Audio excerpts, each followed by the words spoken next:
अखिल भूमंडलीय सर्व शिरोमणि मुनि समाज के संस्थापक आदि मुनीश्वर योगेश्वर सद्गुरुदेव शिव मुनि महाराज की जय।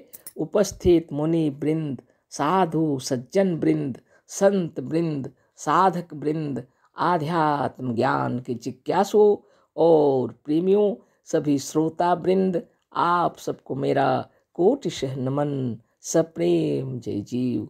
तो आध्यात्मिक चर्चा चल रही है और हम लोग सद्गुरुदेव शिव मुनि महाराज रचित ग्रंथ निरोग होने का अद्भुत उपाय पर चर्चा कर रहे हैं।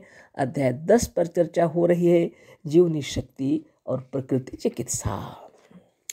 बहुत सुंदर तरीके से समझा रहे हैं सद्गुरुदेव और बारंबार समझा रहे हैं जीवनी शक्ति की महिमा। और आप सोचते होंगे, ऊब जाते होंगे शायद हम ज़्यादा इसको देर लगा देते हैं बताते बताते, लेकिन धैर्य रखिए। सद्गुरुदेव जो लेखनी लिखे हैं, है ना, वो चाहते हैं उनकी बातों को हम लोग समझ जाएं, इसलिए अनेक उदाहरण पेश करके अच्छे तरीके से बता रहे हैं कि हमारी हृदय के अंदर ये विचार उत्पन्न हो जाना चाहिए कि जीवनी शक्ति सर्वश्रेष्ठ है ना। जीवनी शक्ति सर्वश्रेष्ठ है, औषधियाँ साधारणतः उसकी सहायता करती हैं, तो विशेष आवश्यकता पड़ने पर दवाई लेनी चाहिए, नहीं तो जरूरी नहीं पड़ता है ना। ये समझा रहे हैं सद्गुरुदेव, उसके लिए इतना ही सुंदर सुंदर उदाहरण दे के समझा रहे हैं, तो मन को शांत रख के सुनना ही पड़ेगा। हम चाहते तो इसको छोड़ देते इस पाठ को और आगे छलांग लगा के पढ़ सकते थे, लेकिन मेरी ऐसी इच्छा नहीं है।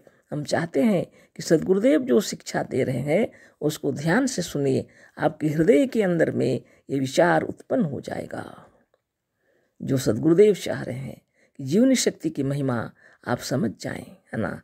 जब आप जीवनी शक्ति की महिमा समझ जाएंगे तो शरीर के अंदर कोई विकार नहीं रहेगा, सारे विकार साफ करने की शक्ति आपके अंदर है। इस बात को समझा रहे हैं गुरुदेव। हाँ, औषधियाँ हैं जो वो सबको हम समय अनुसार ले लेते हैं, आवश्यकता पड़े तो, है ना। अगर दुर्घटना घट गई, कहीं चोट लग गई, कहीं हड्डी टूट गई, कुछ ऐसी ऐसी बातें हो जाएं तो निश्चित रूप से हॉस्पिटल जाना पड़ेगा। निश्चित रूप से एक अच्छे डॉक्टर के पास जाना पड़ेगा, है ना। लेकिन बहुत सी ऐसी चीज़ें हैं, बहुत सी ऐसी बातें हैं जो आपसे आप अच्छी होने लगती हैं, है ना, मगर हम लोग ध्यान नहीं देते और दवाइयाँ खा लेते हैं, हद से ज़्यादा खा लेते हैं, तो जीवनी शक्ति भी कमज़ोर हो जाती है ना। इस तरह की जो बातें हैं उनसे बचना है अगर आपको, तो सुन लेना है गुरुदेव क्या बता रहे हैं। जीवनी शक्ति बहुत बड़ी चीज़ है ना। प्राकृतिक रूप से हमारे शरीर की रचना ऐसे ढंग से आत्मदेव ने किए हैं और इसके अंदर में प्राण शक्ति जो है वो शरीर की रक्षा करने के लिए हमेशा तैनात रहती है ना। तो सद्गुरुदेव सुंदर उदाहरण भी दिए हैं, कितने सुंदर उदाहरण दिए हैं। किसी मृतक की चोट क्या कभी भर सकती है? कल ही हम लोग चर्चा किए, मृतक का फोड़ा क्या अच्छे से अच्छा मरहम लगाने पर भी अच्छा हो सकता है? जीवित वृक्ष का भी कटा हुआ अंग धीरे धीरे भर जाता है, पर एक सूखे और मरे हुए वृक्ष का कटा हुआ अंग कभी नहीं भरता। अच्छी तरह इसको समझ लेंगे अगर, तो जीवनी शक्ति की महिमा समझ में आ जाएगी, है ना। जीवित शरीर के चोट हैं, फोड़े हैं, घाव हैं, जो भी बीमारी है वो अच्छी हो जाती है औषधि से, है ना। लेकिन औषधि से कब अच्छी होती है? जब उसमें प्राण मौजूद हो। मृतक का फोड़ा क्या अच्छे से अच्छा मरहम लगाने पर भी अच्छा हो सकता है? नहीं, है ना। जीवित वृक्ष का भी कटा हुआ अंग धीरे धीरे भर जाता है। ये तो सबने देखा होगा आपने, है ना। वृक्षों में कभी कभी लोग काट के वहाँ का नंबर सब लिख देते हैं, कितने दिनों के बाद धीरे धीरे भरने लगता है ना। लेकिन सूखे हुए मरे हुए वृक्ष का कटा हुआ अंग शीघ्रता से कभी भरता है क्या? कभी नहीं भरता। लेकिन सद्गुरुदेव कह रहे हैं जीवनी शक्ति की महिमा, फोड़े के घावों को देखिए। फोड़ा जब हो गया और घाव हो गया, अब देखिए बोलते हैं क्या होता है। जीवनी शक्ति जब विकारों को उस रास्ते से निकाल चुकती है तो कितनी शीघ्रता से उसे चारों तरफ से भरने लगती है कि आश्चर्य होता है ना। घाव हो गया, फोड़ा हो गया, सब बैल निकल गए। अब क्या करती है जीवनी शक्ति? शीघ्रता से चारों ओर से भरने लगती है, सेल्स कोष तैयार होने लगते हैं, उसको सुंदर बना लगते हैं, सब तरह से अच्छा हो जाता है। बाप रे बाप, कितनी बड़ी बात है। बहुत अच्छी सीधी और सादी औषधियों से जिन्हें आत्मा कहे, उससे अलबत्ता जीवनी शक्ति के काम में कुछ सहायता मिल सकती है। पर सच्ची बात यह है कि जो कुछ करती है जीवनी शक्ति करती है, दवा कुछ नहीं कर सकती। इसी को समझा रहे हैं सदगुरुदेव, है ना। जो बहुत ऐसे कुछ माने हम लोग कार्य करते हैं, कुछ लोग तो दवाई के ऊपर ज़्यादा ही भरोसा करते हैं, दवाई के भरोसे ही ज़्यादा रहते हैं। उनको ये ज्ञान नहीं है कि हमारे शरीर में प्राण है, इसी के कारण यह दवाई भी काम कर रहा है। थोड़ा ध्यान अपना भी दे लेना चाहिए, है ना। दवाई तो करिए, मना नहीं है, लेकिन सोच विचार करके दवाई कीजिए, जिससे आपको कोई हानि ना हो, कोई परेशानी ना हो, अच्छे से अच्छे हो जाइए, है ना। दवाई तो ऋषि मुनियों ने बनाए, बहुत अनुसंधान किए, और अभी वैज्ञानिक युग में जी रहे हैं, ये और अच्छे तरीके से बनाए हुए हैं औषधियाँ। तो अच्छे डॉक्टर से अच्छे परामर्श के साथ अच्छी दवाई लीजिए, ज़रूरत है तो अवश्य लीजिए, है ना। लेकिन जान लेना चाहिए जीवनी शक्ति न रहे तो ये दवाई, अच्छी से अच्छी दवाई भी काम नहीं करेगी, है ना। जहाँ प्राण है वहीं दवाइयाँ काम करती हैं। अच्छे से अच्छे डॉक्टर भी जिसके प्राण है उसी की सहायता करते हैं, है ना। दवा करने वालों की अपेक्षा दवा न करने वाले मजे में रहते हैं ना। धन्य धन्य सदगुरुदेव। देहात में, गांव में कुछ ऐसे लोग हैं जिनको कोई ज़रूरत नहीं पड़ता दवाई, पैसा भी नहीं है, क्या करेंगे बेचारे। हाँ, अभी कुछ गांव देहात में भी खूब औषधियाँ चल रही हैं। क्योंकि 100 में 99 दवा रोगों को बिना पहचाने उल्टी दे दी जाती है। कुछ लोग ऐसी दवाई देते हैं, बिना सोचे समझे अंदाजी से दे देते हैं। ऐसे कुछ डॉक्टर लोग होते हैं, साधारण लोग, है ना। तो अच्छे डॉक्टर से दवाई लीजिए, आवश्यकता पड़े तो, और आत्मा कहे तो जरूर ले लीजिए। तो सदगुरुदेव का कहना है 100 में 99 ऐसे व्यक्ति हैं जो बिना दवाई के भी अच्छे से रहते हैं, और 100 में 99 वैद्य, हकीम और डॉक्टर प्रकृति और जीवनी शक्ति के काम में सहायता देने की अपेक्षा अड़चन डालते हैं।